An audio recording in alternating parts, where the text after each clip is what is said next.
Back in Montreal, Kevin Harvick is the winner today here at Circuit Gilles Villeneuve. Though still some ongoing action on the racetrack with Robby Gordon, who has not been declared the winner by NASCAR. In fact, he was black flagged by NASCAR. And our royal crowning moment comes with the way that Kevin Harvick got the race lead. Went green on this green-white checker restart. Robby Gordon gets into the leader, Marcus Ambrose there. Harvick is running behind Andy Pilgrim and yet comes out on top. Once the windshield cleared, Kevin looked and says, wow, I'm running behind this 88 who's all tore up, and I'm looking good here, guys.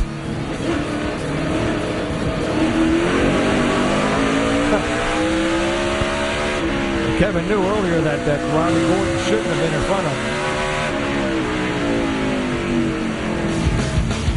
Well, it's going to be one of those races that everybody's going to be talking about this week. Yeah, we're having group donuts out here. Carpentier doing them as well. I guess saluting the hometown fans. What a great day for that team. He finished second. You see NASCAR officials there around Robby Gordon's car. They're still running. They didn't run out of gas, so they have plenty of gas left. And Kevin Harvick trying to make his way into where Victory Lane will be here at Circuit Gilles Villeneuve. I was starting to say a second ago, this is going to be one of those races that everybody's going to be talking about in the garage area tomorrow at Pocono. They'll be reviewing the actions of the drivers involved, and did the officials make the right call? Got to give them something to talk about. Oh yeah, this one will be knocked around here for a little while. He's got the Montreal stripe on the inside, opposite of the champions wall. He went on the other side of it. I want to hear Harvick's reaction to how he wound up winning this thing too. 30th win for Kevin Harvick in the NASCAR Busch Series. 4th win of this season. Ties Carl Edwards for the most this season. And Vince Welch is in Victory Lane with Kevin Harvick. Well, Kevin taking a cold drink certainly has deserved it after this long day, as you noted, from worst to first to win this one here, and the celebration is on for the 21 team and Kevin Harvick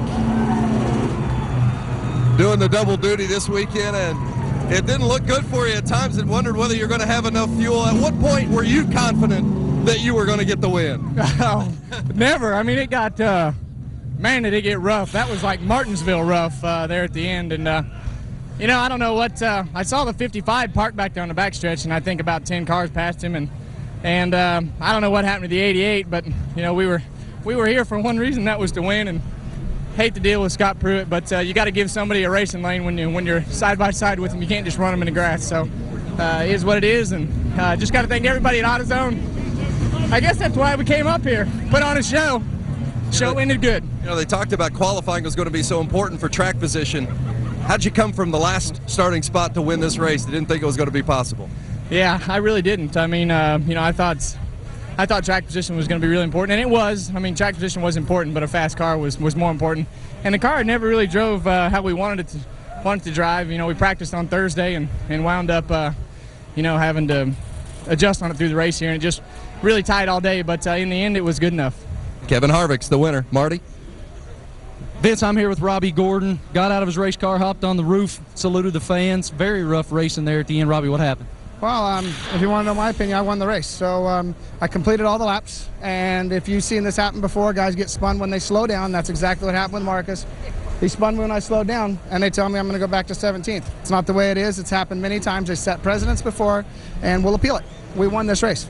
You chose not to go do the black flag and stay out on the racetrack. I went back to the position after I was spun, like it's happened many times before, okay?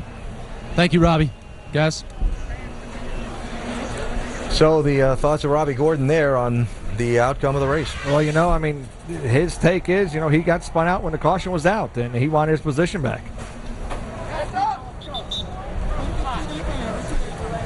Hoping to get a word from Marcus Ambrose before we leave the air as well and get his reaction to the events of today. Coming up next, X Games 13 from Los Angeles.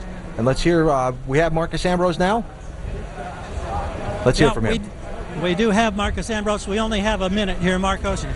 your emotions, your thoughts, what happened. You knew that there was going to be an attack from Robby Gordon in the 50s. Yeah, I'm devastated. I promised myself when I came to NASCAR that I've been given such a chance that even if I have the worst day, I'm not going to be mad. And I'm not mad, I'm just disappointed. I feel bad for Kingsford Ford, my team. It's just this close. An amazing attitude for a guy who's had the heartbreak of the day. Ambrose unofficially listed in 7th, pending the review of the finishing order by NASCAR. So Kevin Harvick wins in Montreal. Coming up next, X Games 13 from Los Angeles, Moto X Freestyle, plus Moto X Racing, where Ricky Carmichael makes his X Games debut. That is next. What a crazy finish to this race. Was. What a great weekend. Huge support from the fans, a fun place to come to, a wild race they got to see as well, and Kevin Harvick wound up in victory lane. For our entire ESPN crew, Alan Bestwick saying so long from Montreal. X Games are next. Don't forget the race from Pocono tomorrow. Now let's go to Sal Masekela.